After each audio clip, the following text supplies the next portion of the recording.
All right, invaders, welcome back to season 2 of the Pitch Invaders football podcast. This is Max and Amir coming to you live in camera. Welcome, guys. Amir? Hello, Max. Hello, Amir. It's been a long time. It's been a long summer. It has been a long Already. summer. I could spend the whole entire episode talking about Liverpool's transfer right now. We're going to get to it.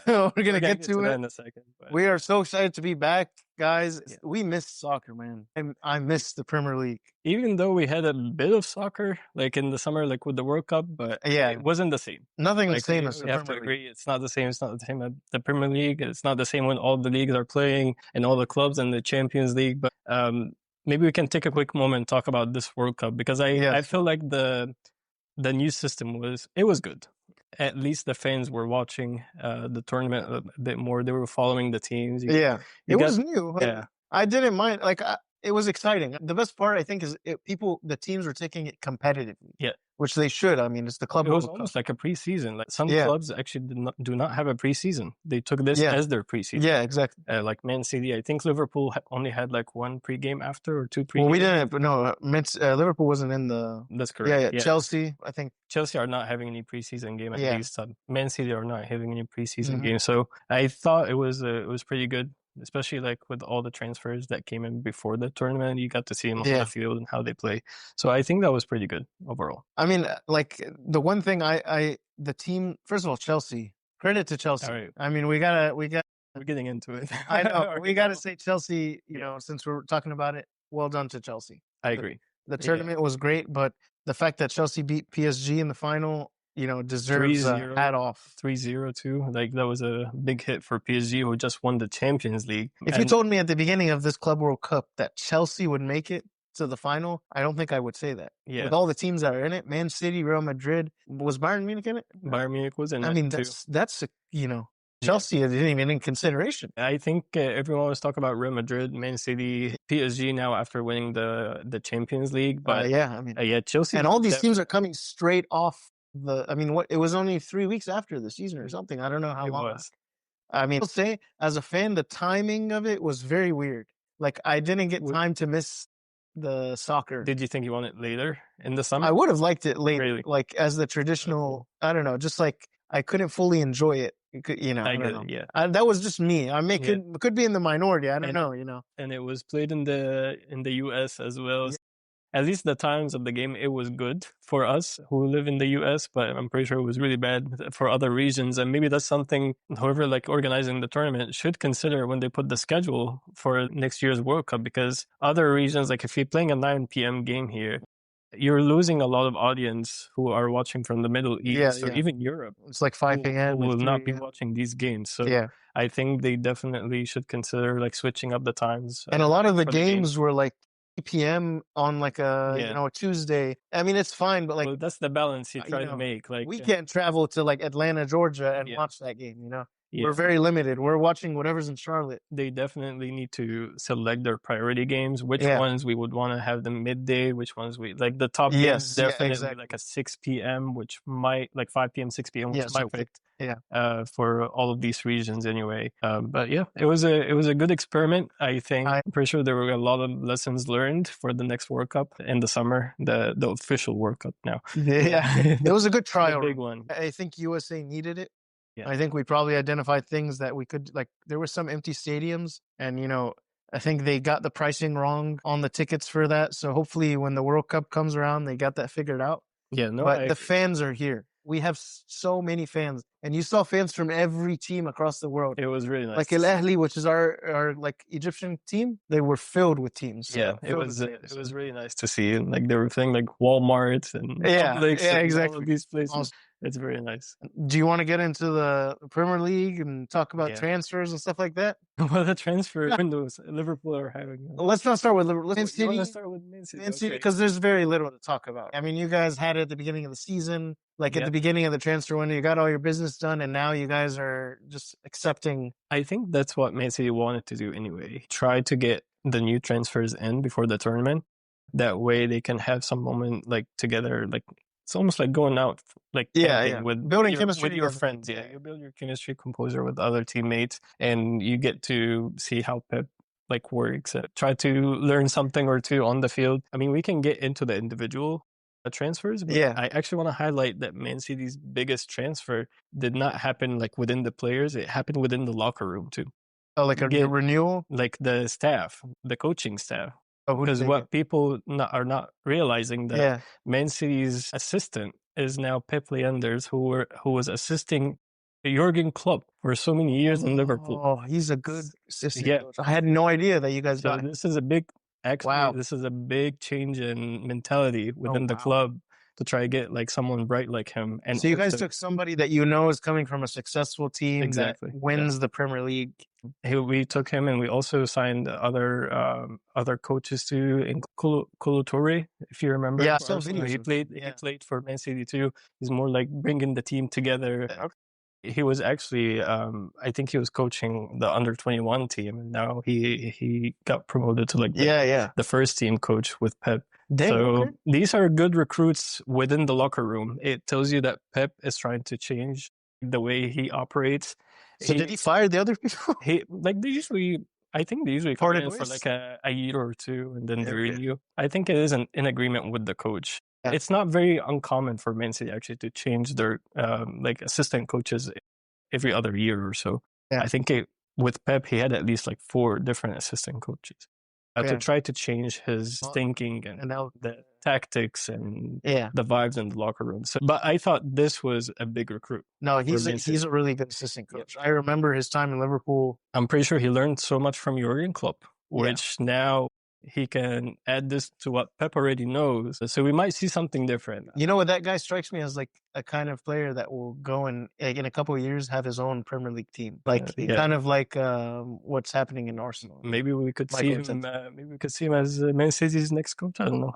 Is he good enough? I don't know. We'll see. We'll see. But yeah, I think now when we talk about the transfers with the individuals, I think Man City at least tried to get recruits in their top weaknesses. So top one for me, we definitely needed a left back, and we got a left back. Ryan Nori. So that was. Let me tell you, he's very good. He was speaking from a fantasy standpoint. Like, he was such a good player, and he offers so much versatility for Wolves. But he does not solve your defensive. I was about to say that he's another attacking defender, not a defender that's defending. He strikes me more like a Trent Alexander-Arnold type of player. So he's basically like Gvardiol. You get no defense, but in attack you get a lot. But actually, now since you mentioned Gvardiol, I think we're gonna see that Ait-Nouri is gonna be more attacking, and Gvardiol will drop down. You're pairing with Ruben Diaz. Which is unfortunate because I think Gvardiol offers a lot up front. He did. Like, he could even be a CDM. Like, I think he offered a lot because people did not expect him to be that good.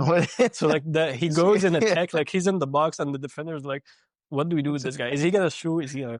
Yeah. He got a lot of goals. He got a lot of assists. That's pretty impressive. Yeah. So I thought he was pretty good, but he is also really good. He's a really good defender, and he's very young. Yeah. And he plays with his left foot, he can play center back. So just something that Pep always wanted in that like defensive line, to have 2 center backs, one with the right foot and one with the left foot, because it helps with the build up. You just gotta hope that Ruben Diaz can stay fit. But at least Ruben Diaz, we have his like replacement, whether Akanji, Stones, if they're fit, if they are fit. But I think we always forget about Kusanov because we've seen him for 3-4 games. Yeah, because you got banished him into the bench. I don't know. You guys were you and Christian were so hyped about him. It's just like, this is the guy I've been waiting for, tattoos and then he's on the bench. I know. I don't know what happened. What is he, 20? He seems to be a very nice guy anyway. He could be our right back. Because if you're going to have an attacking left back... Did you get a replacement for Kyle Walker? We did not. So it's Rico Lewis? Either Rico Lewis... or like a Ken... Or Ake? Is more on the left side. Left side. But you're probably looking at either Stones, Akanji...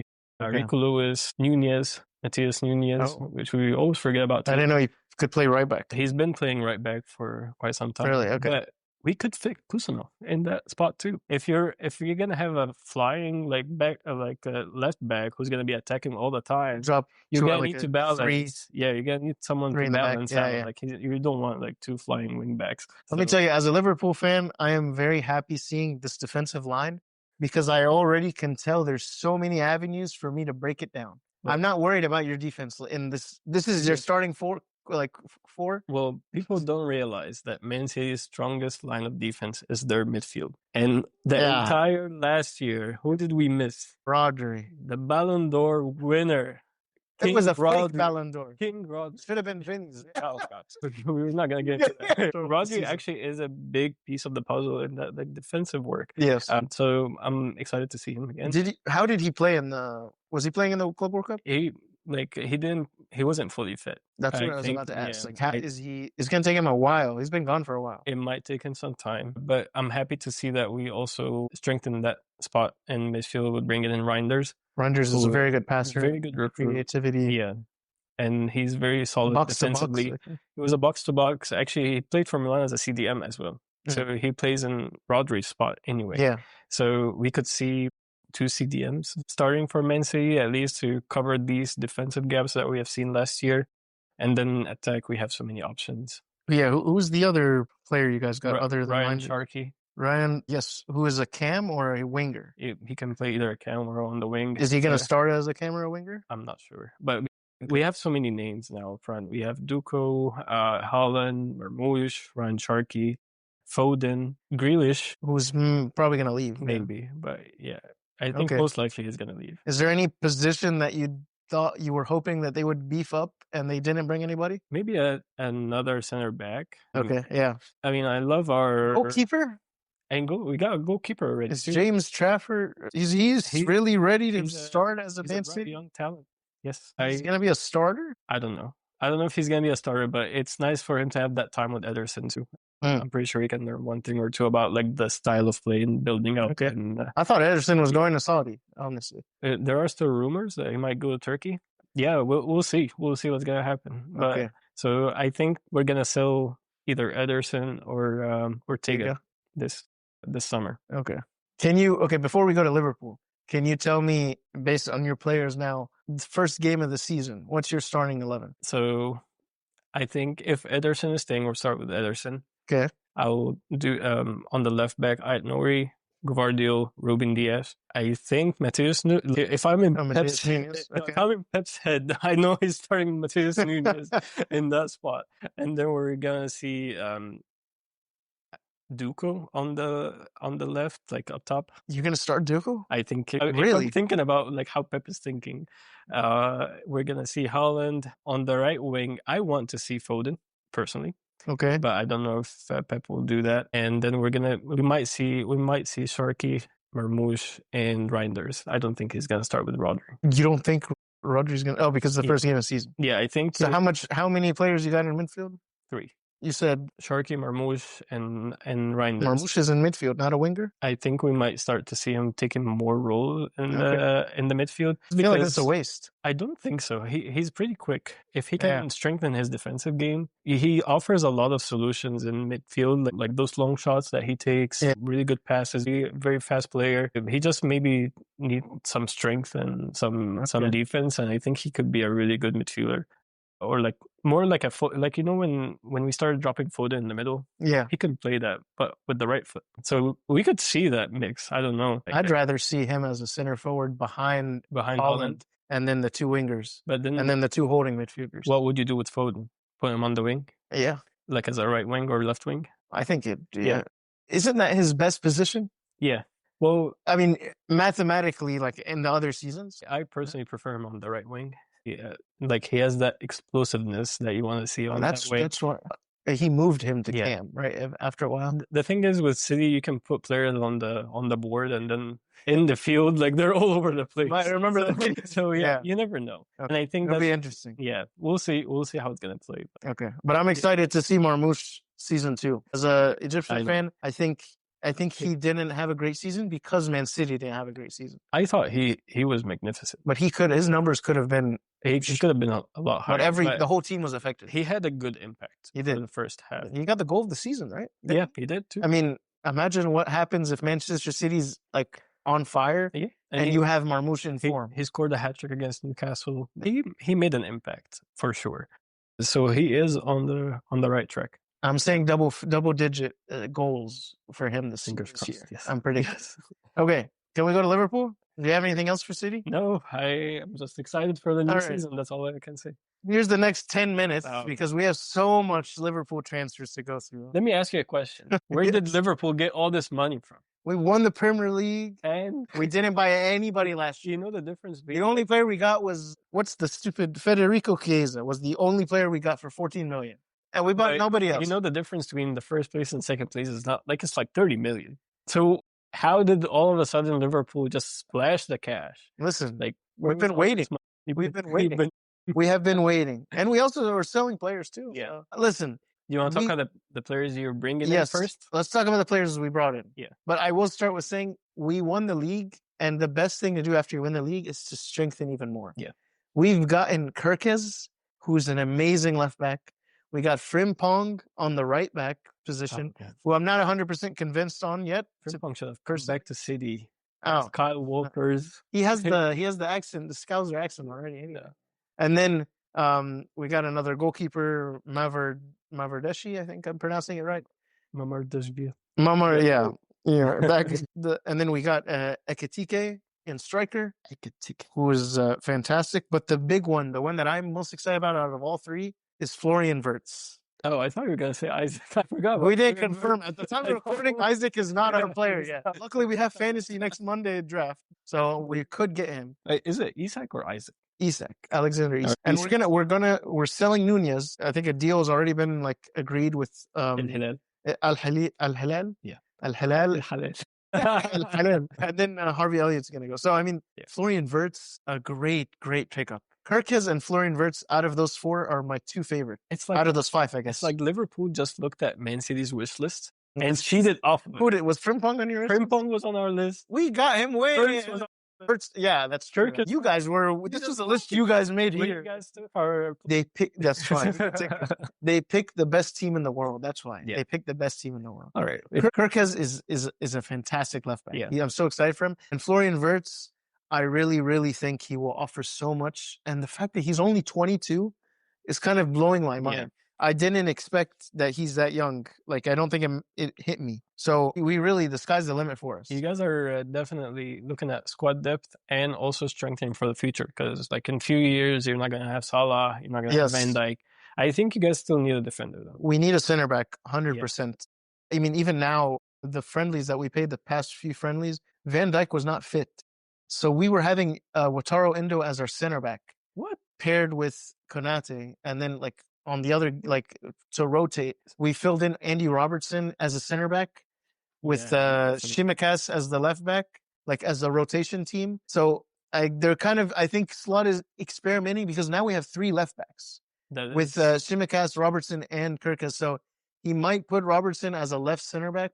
He did not look good. And our defensive line was very short.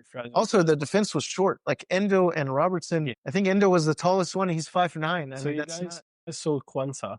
We sold Kwanzaa. We have Joe Gomez, who was injured all the time, and he's injured now again. So our only two fit center backs are Van Dijk and Konate. So after Gomez. Why are you guys going after Isak if your top priority should be a center back? So what Slot said is that he thinks that they have support to put. He basically saying that we can stick Endo and we can stick Gravenberch in center back if we need. Kind of like how we used to have Fabinho and Henderson. He just pulled the Jurgen Klopp. I really don't like it. Like, we should not be settling for that. That could definitely cost you the league. Like, if you strengthen every single spot. And we're stuck with those two only. Like, with Liverpool, with you guys, like, the style of play, you need strong defenders. I agree. And we need depth and we need coverage. I do not want to... We're not going to win a league with Endo and center back. Yeah. I mean, he played all right, but that's not enough. He's good as a CDM. You know, Kirkes could always fit in the center back spot too. If you put Robertson back, but that's not what you were trying to do anyway. Yeah. I mean, we've been in talks with Mark Guhi. I always mispronounce his last name. Mark Guhi. And we still have not got him. If 40 million, I think, is the asking price, that's a steal for me. I would take it in a heartbeat if it was me. I think you guys are focusing too much on Isak. Yeah, you're building a Galacticos, basically. I mean, we're gonna keep outscoring. The sad part is, I know we're spending a long time in Liverpool, but the whole entire preseason, we've conceded so much. We've conceded every single game. The last game against Athletic Club, we conceded 2 goals.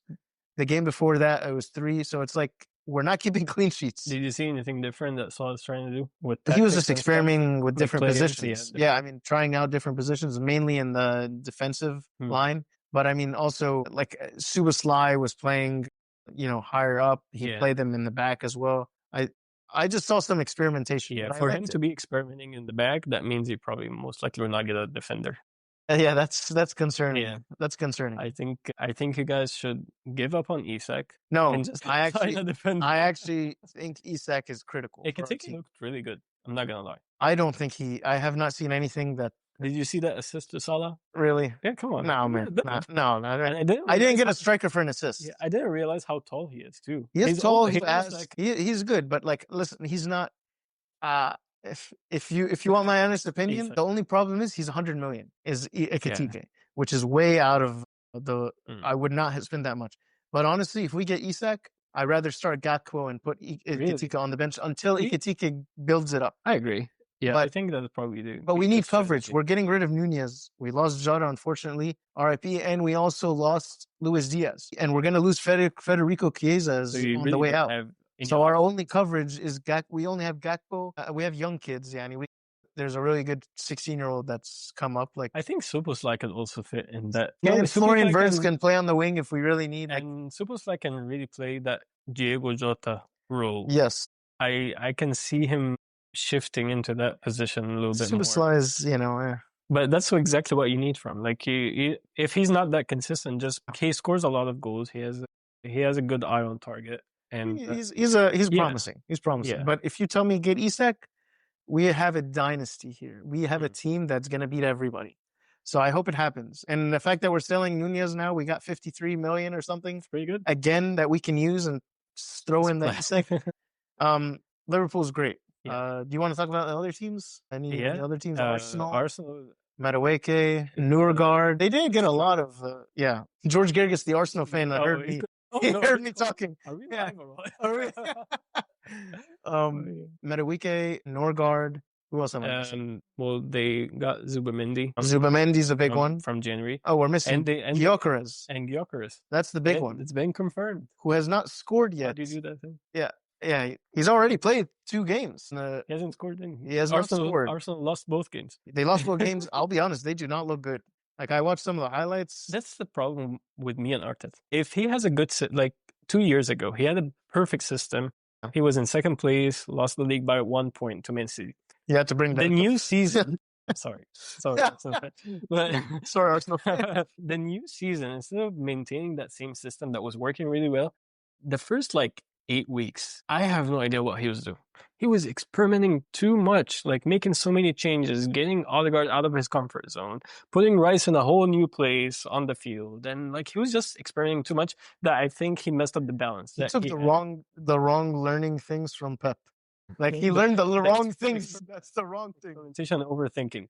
But why don't they finished the league? I think in a good position. Yeah. So why not just build on that? Because all what you needed was just a striker, and now they got it. But now they're experimenting again. Why? You know why? You got everything you need. All the pieces are there. I don't understand why Martinelli's still starting. I mean, it's just friendlies. I can't take anything from that. But I really hope that they just stick to the same team, but they drop the players that were not good and fill it in with the new players. I'm pretty sure the recruit of Zubamendi pairing him with Declan Rice is going to offer a lot of fantastic midfield. Especially that Partey now is not. Partey's now going to jail. I was going to say he went to where? Yeah, he's probably going to go to jail and then go over there. But yeah, I think all what they needed was a strong midfielder to allow Rice to roam more freely in that midfield spot. He promised he can do it all. I think as a free roam midfielder, he can offer a lot. And with Odegaard, Odegaard does not have that burden to have to go back and defend. So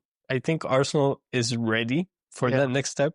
Win the trophy. Yeah, I almost. It just takes that. They really need that one trophy to get off that. Yeah, those change. Manchester United, Mateus Cunha and Brian Mbeumo. Not gonna lie, those are 2 big players on Man United. I'm seeing on social media these reels. Playing good. Man United is Ruben's football is back and whatever. Let me tell you something. This is just training ground stuff.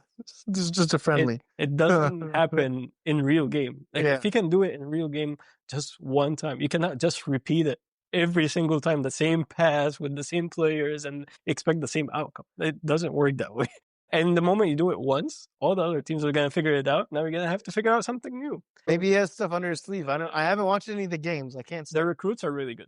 Was it just those two? Brandon Buemo, Matheus Cunha. I don't know if there was more, to be honest. They are trying to get Benjamin Sisko. I've heard that it was almost happening. As a striker, I think it's probably like 60-70% done. So what, are they playing all three? Is Matheus Cunha playing on the wing and Brian? Yeah. So they got a whole new part. Yeah, because they're going to get rid of Garnacho. Yes. And of course, they got rid of Ratchet. We don't know about Anthony. Where he's going to go. But the way I'm seeing it is Cunha on the left and Buemo on the right with Bruno Fernandes as a cam and then Sisko front, which it's going to be a really good Sisko is not, well, he got 13 goals last season. To be honest, with Man United's recruits with the striker position over the past few years, it hasn't been promising. I don't have any high expectations of Sisko, to be honest. But I think he will be supported well. I'd rather have Cunha as the starting striker and then whoever's on the left stick him. Whether that's Amad Diallo. I think Ruben wants that like traditional striker. Really? Like to be like a tall young guy, strong physically. I think they need speed, and they need because they've tried the Xerxes and the Holland are not speed players. They need somebody like João Pedro. They need somebody like Cunha who's just gonna boom. We're gonna get to Chelsea in a second. We're gonna get to them. But yeah, I'm excited to see the new team. I think they still need to recruit someone as a defensive midfielder. Carl's still there. Yeah, and I don't know. Like they have Ugarte as a CDM, but they still need more players. Like, I don't know, like starting Kobe Mino and Ugarte, and then with that attack, maybe we could see something. But I think if they get off to the right start, hopefully that'll bump them up. Not that I care about Manchester United, but they would like to see a team that's not in 17th place. They definitely need a goalkeeper, though. Yeah. So are they getting rid of? I don't know. What's his name? There are rumors. Onana. There are rumors that they might get rid of him, but there were talks about getting Donnarumma from PSG. Really? Yeah. But I don't think he's gonna downgrade that bad. There's so many players they could get. No, I heard that they were gonna get the Aston Villa guy, Martinez. But I don't know. All these are rumors, so who knows if that's gonna happen. They definitely need a goalkeeper. I don't think they can rely much on Onana anymore. Season 2 is always this season 3. Actually, I don't know what season. I think it's actually season 4. Season 4? Yeah, probably season 4. Okay. One season wonder. Let's go to Chelsea. I think the Chelsea, and then the only thing is Spurs left. But out of all of these teams, Chelsea is the scariest. João Pedro, Liam Delap, and they're bringing Xavi Simons, that young kid from Leipzig. Yeah, we're talking about a team that can young players years. Yeah, like that is kind of scary. I don't think I've ever seen that strategy from Chelsea actually trying to strengthen their squad. They're buying the youngest, best players that could last a good 6 years. Oh, wow. That's definitely the scariest team. And they have a good coach. Enzo Maresca has proved himself as a good coach for this team. He's now defending his players in the conferences, and he's really, he believes in that team. He has the spirit. You can see it on the field. There's competition in every position. Yeah. That's the crazy thing. Well, I'm pretty sure they're going to sell a lot of players, but we're talking about Cole Palmer as your acting captain on the field. Like, he is the superstar. He's taken this team on his shoulder and just flying. We're going to be talking about João Pedro and striker. If they bring Xavi Simons paired with Enzo Fernandez and Caicedo in midfield, and then they have on the wing, they have they have Pedro Neto and all the other players, but I think if they bring Xavi Simons, they're probably not going to rely on fast wingers. They're going to probably be more like a fluid team, with fluid football. The more you say the names, the more I get kind of concerned. Yeah, they definitely still need to bring defenders. Roberto Sanchez, out of all this magic, you got him. But if you outscore whenever you can see that, you should be fine. But it's an exciting team. I'm kind of concerned now that we talked about it more. Yeah. I'm excited to see João Pedro. I think this is a good system for him. We saw sparks of him and his inconsistency, but when he was on it, he was really good. And he strikes me as a Chelsea kind of player. Yeah. And Liam Delap is really good. Yeah, we forgot about Liam Delap too. I mean, I thought he was going to be the starter. Could be starter. I thought he was going to be a starter, but then João Pedro came and you could see the same exact system where with Wilbeck and João Pedro right behind him, you could see Liam Delap, João Pedro. In the Club World Cup, though, he never played both of them together. It was replacing, one replaces the other. Yeah. So I don't know how that will work, but okay, Spurs is the last one I think that we can talk about. Heung-min Son. Heung-min Son, we got to salute you, man. Thank you for a club legend. Club legend, fantasy legend. A club legend, immensely. I remember some good goals. The scariest moments for me is playing Spurs at the Etihad and see Heung-min Son just cut in and finesse it in the top 9. Anderson just, I'm like, we've seen this so many times. Come on. No, he's a beast, man. Hey, yeah. He's a beast. I mean, but he was the last standing player from that 2019 Spurs team. Is he really? That actually went to the Champions League final. Wow. So this whole I can't believe how much this team has changed. Yeah.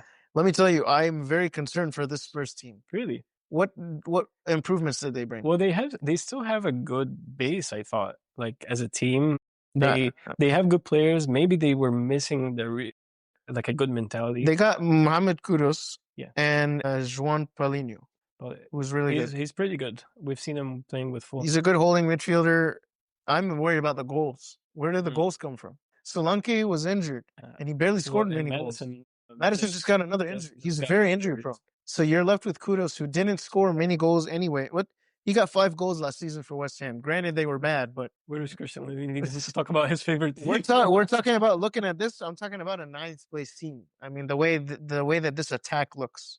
Well, Brennan Johnson. Yeah, Brennan Johnson. Oh, man. They need a striker. There's no. I mean, Solanke, or they need something. Solanke was supposed to be good, but he's obviously not doing good. So losing Son as well. Not that he was a big goal person, in the past year, but he still offered goals. And I don't know if Kudus is the direct replacement. It's hard to say. It'll be interesting to see. I don't think we're going to see the same Spurs team that we've. No, Thomas Frank is a really good coach. I love him. And I think we're going to see a more structured team, not as balls. Structure and Spurs don't go in the same side. It's a shift in mentality. I think they thought about bringing Thomas Frank. You probably could see like a Brentford or a Fulham style type team. So he'll implement like an 8th place kind of system. Yeah, you're not gonna have like those ups and downs in the game, and like you score 5 goals. Yes. We're not gonna see that. Yeah, it's gonna be more structured, more in control, which is good because I think the last coach it's gonna be different. Yes, miss him. Any other teams? I cannot think. I think these were the top recruits. I mean, there's probably some good transfers around the league, but I think, Kelleher is going to be good for Brentford. I really liked him in Liverpool. He was a great goalkeeper. Yeah, I mean... Kyle Walker going to Burnley. That's pretty cool. Nice. I guess. Simon Adingra to Sunderland. I liked him. And, there's a lot of exciting players that I think are going to teams that they'll get more playing time. And we're going to see a lot of players shifting from one club to another too. Yeah. I feel. Hopefully Isak is one of them. He's going to stay. All right, you want to take us on a quick break? Yeah, let's take a quick break and we will be back in real time. Welcome back. We are going to jump into some top 6 predictions for this new league. I was writing it down and I just cannot. We're gonna put big parts of them laughing at the end. All right. Top 6 predictions for the Premier League next season. I'm ready, but if you want to start first, you want to shout at the same time. Okay. All right. 3, 2. Just first place and then. Yeah. Okay. 3, 2. Hold on. All right. Sorry. No, let's make it more interesting. Okay. Let's start from 6th place. We're not going to shout it. Yeah, we're going to shout the first place. But let's start from the 6th place and then go up. All right. What do you have for you? Wait, doing 6th or 7th? Conference League spot? Are we doing 7th? Let's just do top 6. Okay, top 6. Yeah, let's do that. All right. Who's my 6th? Yeah. Manchester United. Okay. Mine is Brighton. Brighton? Yes. Okay. That's surprising. I feel... They lost João Pedro. Who's their striker? Welbeck? I don't think it was like the whole team was built around João Pedro. They weren't, It was more of a system. Yeah. And they proved to be a really good team, young team, under a good coach. that with all their like they didn't make a lot of changes in the transfer market either, so they could maintain the same system and actually beat like Newcastle, Aston Villa, who have lost many players, making a lot of changes. I don't think they're going to be as consistent. So I would promote Brighton to the 6th place this year. Okay, in my opinion. I just think Manchester United, I'm excited with the signings they brought. Yeah. I think they really, I just see fresh. I smell fresh. Yeah. They got rid of Rashford. They're hopefully getting rid of a couple other players. Hopefully it's like a new start. I'm having realistic expectations. They're not going to be up in the top 5, but I think 6 is easy to get.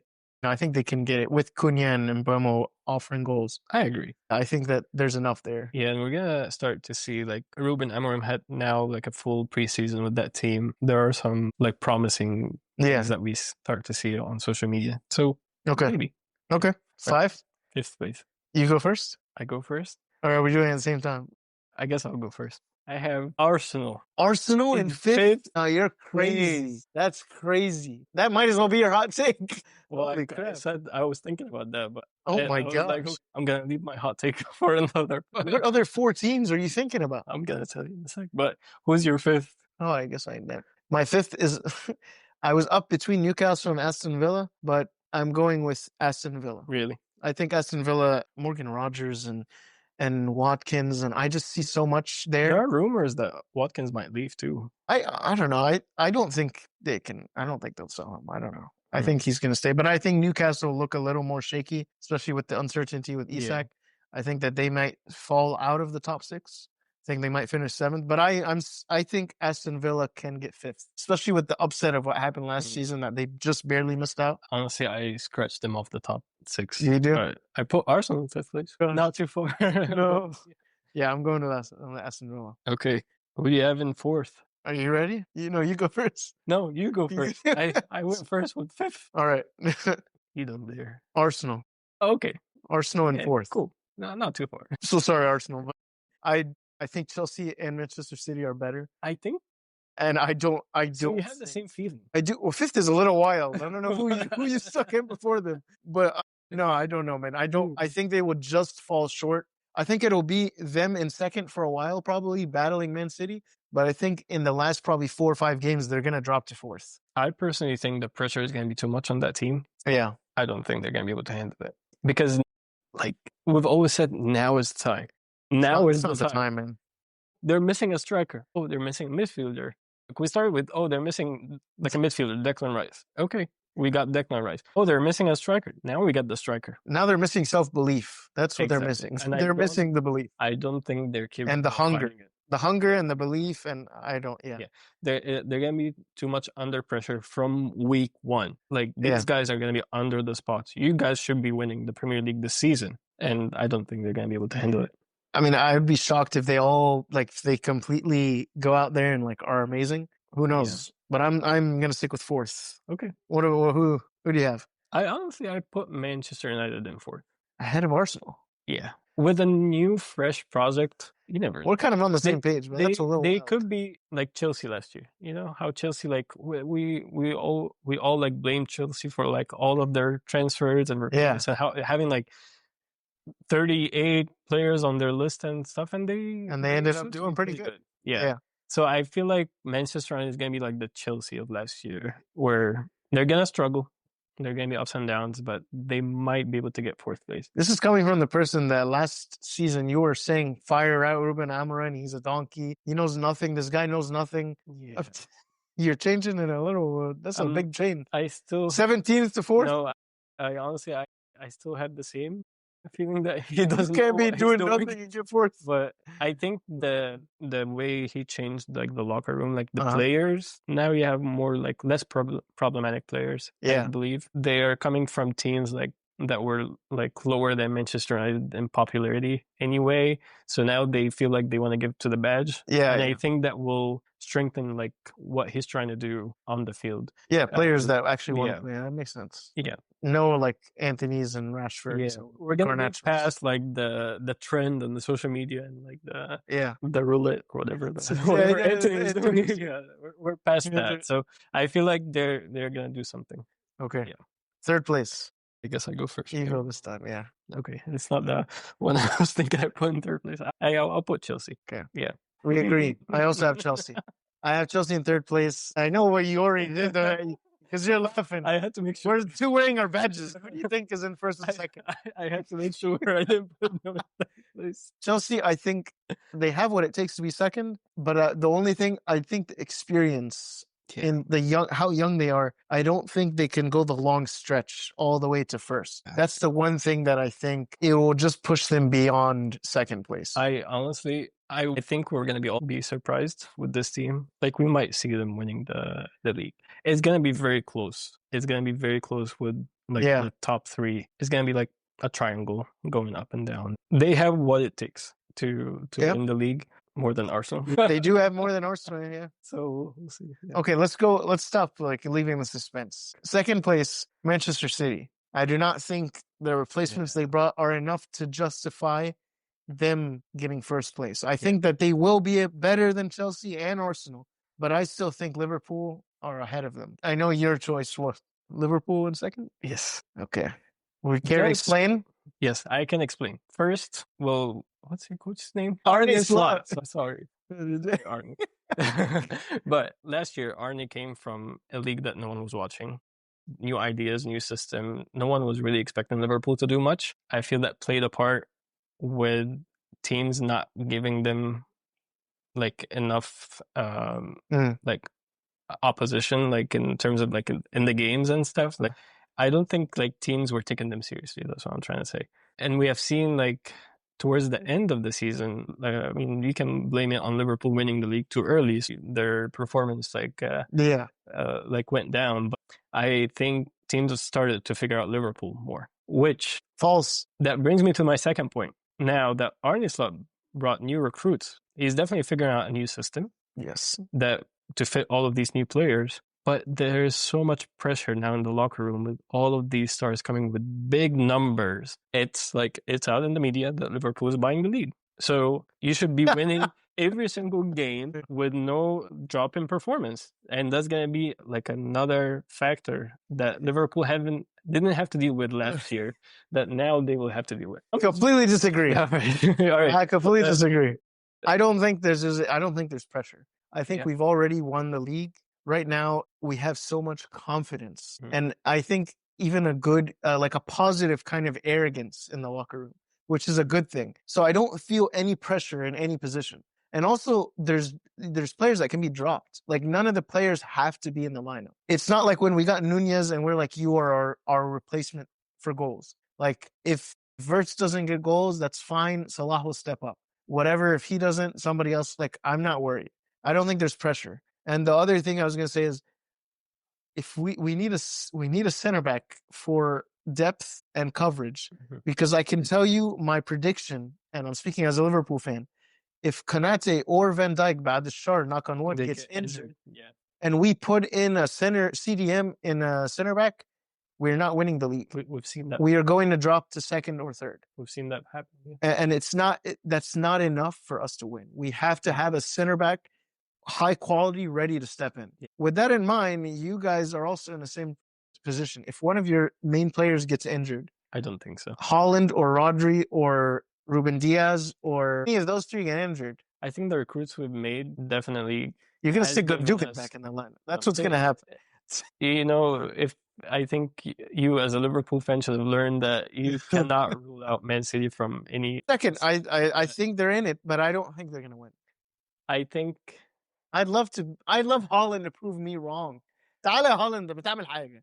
And you still have your top players. I know we lost Kevin De Bruyne. He's a leader. It's a big loss. But so who's the leader now? Rodri, Ruben Diaz, Bernardo Silva.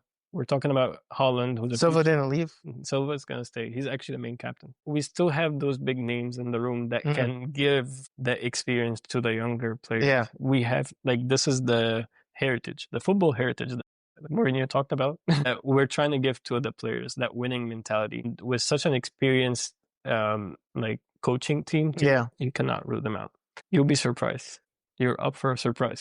So there's our predictions out there. Can we just go in order? Go in order from your 1 to 6, and I'll do mine. So Man City winning the Premier League, Liverpool in second, Chelsea in 3rd place, Man United in 4th place. Here comes Arsenal in 5th place with the Conference League, and Brighton in 6th place. Brighton in 6th. Okay.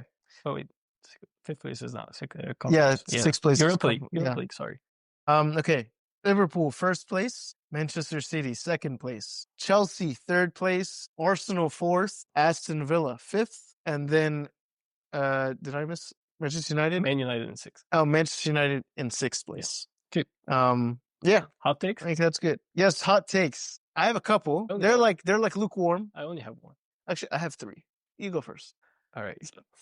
Do you want me to do one of them? Yeah. Because you have 3. You go first. Well, I guess one of them I already said. Liverpool's gonna be defending title. Okay. The second one, Florian Wirtz will get double-digit goals and assists in his first season. Okay. I think that's lukewarm. Yeah.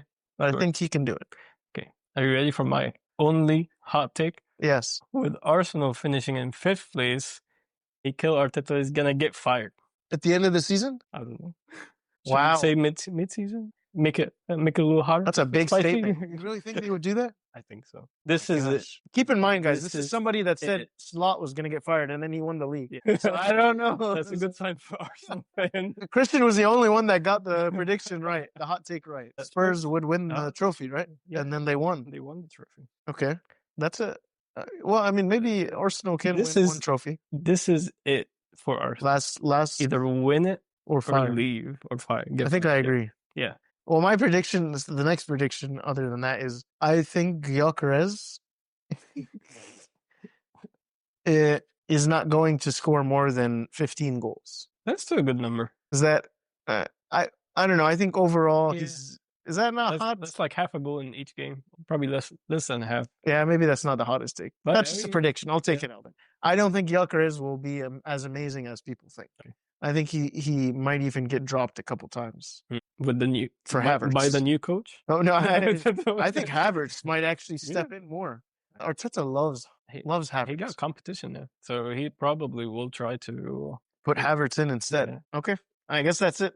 I mean, we'll see. Not as hot as I'll probably add another maybe a hot take. I don't know. Those are my hot takes. Yeah, we'll revisit that topic later. Yeah. Okay, guys, that was. Amir, is there anything else? I think that's a good episode to start the season. Very excited.